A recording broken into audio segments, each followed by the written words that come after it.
Hello friends, आपके अपने channel MVS classes में आपका स्वागत है। दोस्तों, आज का हमारा टॉपिक है ज्योमेट्री। मैथ का यह काफ़ी इंपॉर्टेंट टॉपिक है। एग्जाम में कई बार यहाँ से क्वेश्चन पूछ लिया जाता है। चलिए देखते हैं इस टॉपिक में। सबसे पहले पढ़ेंगे बिंदु के बारे में।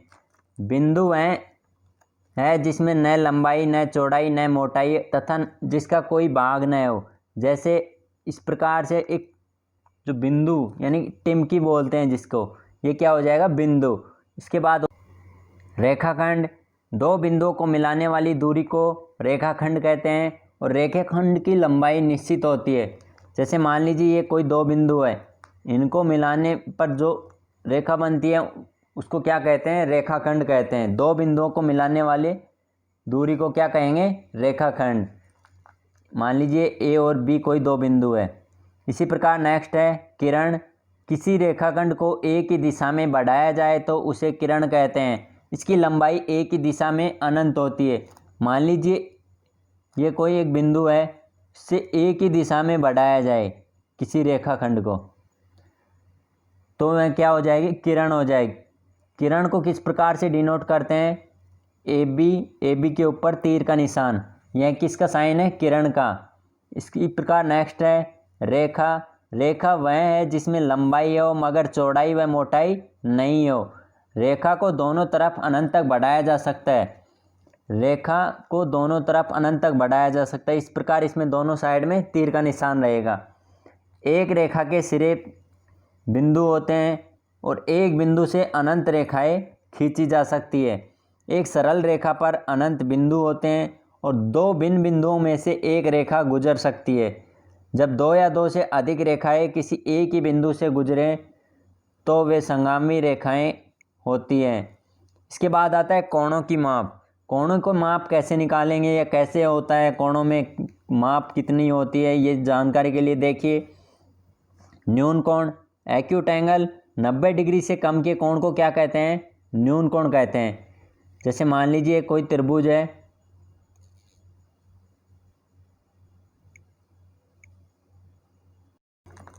न्यून कोण, एक्यूट एंगल, 90 डिग्री से कम के कोण को क्या कहते हैं, न्यून कोण कहते हैं। ये क्या है, 90 डिग्री का कोण है और इसके बाद में ये 90 डिग्री से कम का कोण है तो इसको क्या कहेंगे, न्यून कोण कहेंगे। इसी प्रकार 90 डिग्री के कोण को क्या कहते हैं, समकोण कहते हैं, राइट एंगल कहते हैं। 90 डिग्री के कोण को क्या कहेंगे, समकोण कहेंगे। इसी प्रकार नेक्स्ट है अधिक कोण। 90 डिग्री से अधिक परंतु 180 डिग्री से कम के कोण को क्या कहते हैं, अधिक कोण कहते हैं। इस प्रकार से एग्जाम्पल लिख सकते हैं, 90 डिग्री से अधिक का किंतु 180 डिग्री से कम का कोण क्या कहलाता है, अधिक कोण कहलाता है। नेक्स्ट है सरल कोण। 180 डिग्री के कोण को सरल कोण कहते हैं। 180 डिग्री के कोण को कैसे रिप्रेजेंट करेंगे, इस तरीके से एक रेखा पर। इसी प्रकार इसको क्या कहा जाता है, सरल कोण कहा जाता है। वृत्त कोण या प्रतिवर्ती कोण, रिफ्लेक्स एंगल। 180 डिग्री से अधिक परंतु 360 डिग्री से कम के कोण को वृत्त कोण कहते हैं। वृत्त के जैसा होता है यह कोण, इस प्रकार से यह 360 डिग्री से कम तथा 180 डिग्री से अधिक हो, इसीलिए इसको क्या कहा जाता है, वृत्त कोण। नेक्स्ट है पूर्ण कोण। 360 डिग्री के कोण को क्या कहा जाता है, पूर्ण कोण यानी कि कंप्लीट कोण।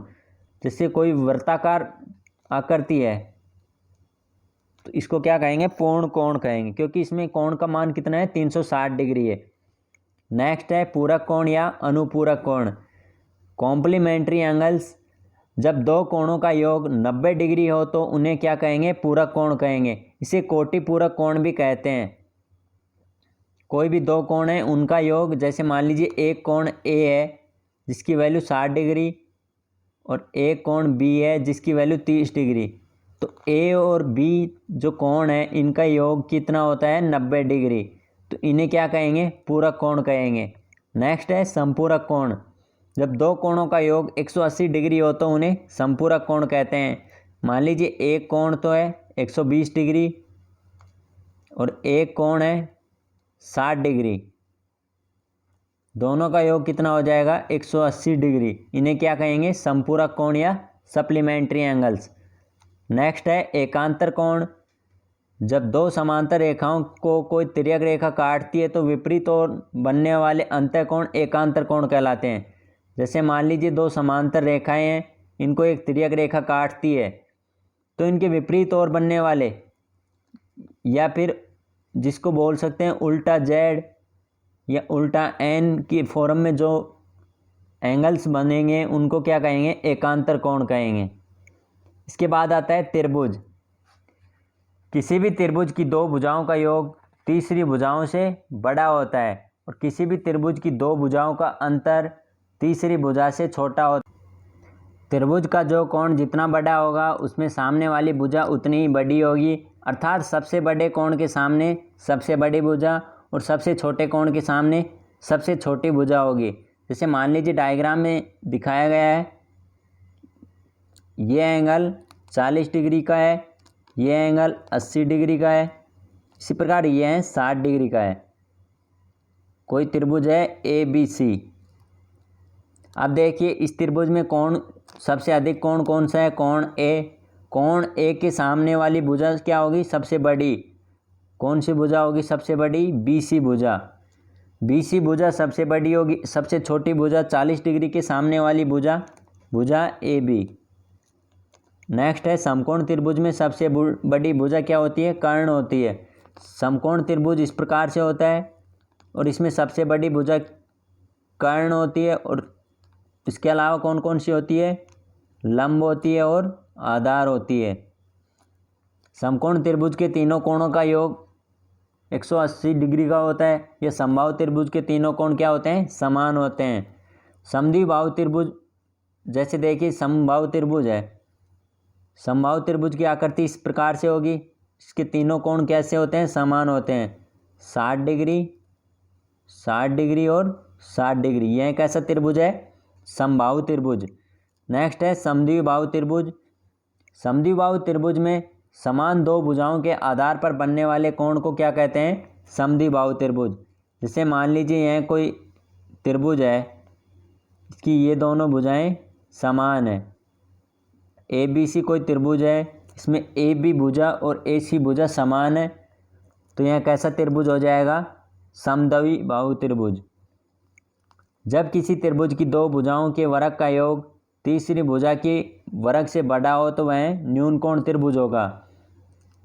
इससे संबंधित क्वेश्चन है, किसी त्रिभुज की भुजाएं 5 सेंटीमीटर, 7 सेंटीमीटर, 8 सेंटीमीटर हो तो वह त्रिभुज कैसा होगा। देखिए ऐसा त्रिभुज जिसकी भुजा 5 सेंटीमीटर, 7 सेंटीमीटर, चलिए देखिए डायग्राम के माध्यम से देखेंगे।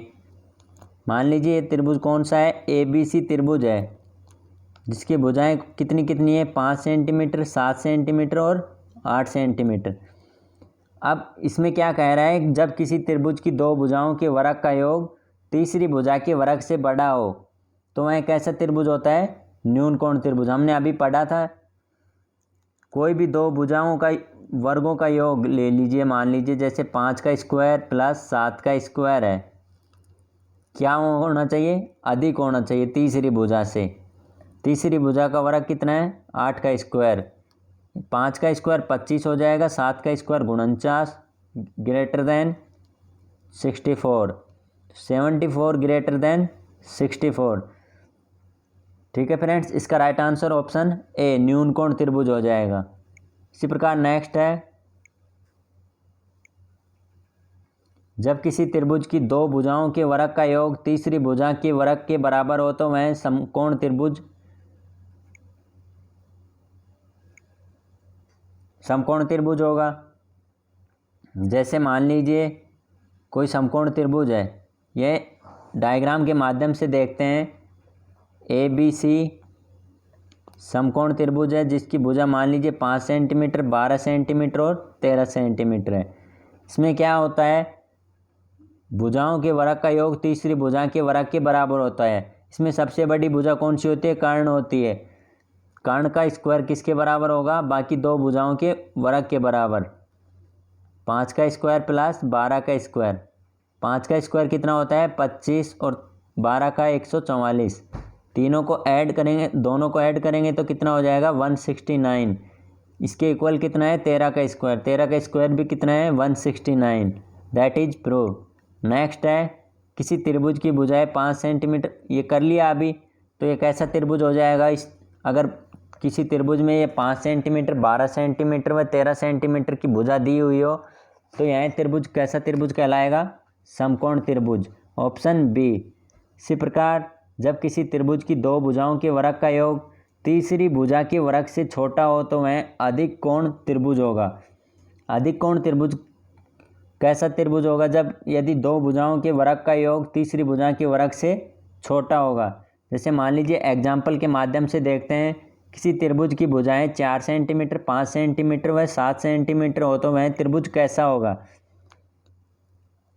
देखिए ये कोई ABC त्रिभुज है, इसकी भुजाएं 4 सेंटीमीटर, 5 सेंटीमीटर और 7 सेंटीमीटर।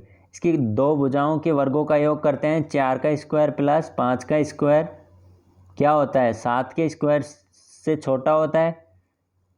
4 का स्क्वायर कितना होता है? 16, 5 का स्क्वायर 25 और 7 का स्क्वायर 49। ये कितना हो जाएगा? 41 लेस देन 49। यह कैसा त्रिभुज हो जाएगा? अधिक कोण त्रिभुज हो जाएगा। ओके फ्रेंड्स, आज का वीडियो यहीं समाप्त होता है। फिर मिलेंगे अगले वीडियो में एक नई शुरुआत के साथ। अगर वीडियो पसंद आए तो लाइक व सब्सक्राइब ज़रूर करें। धन्यवाद।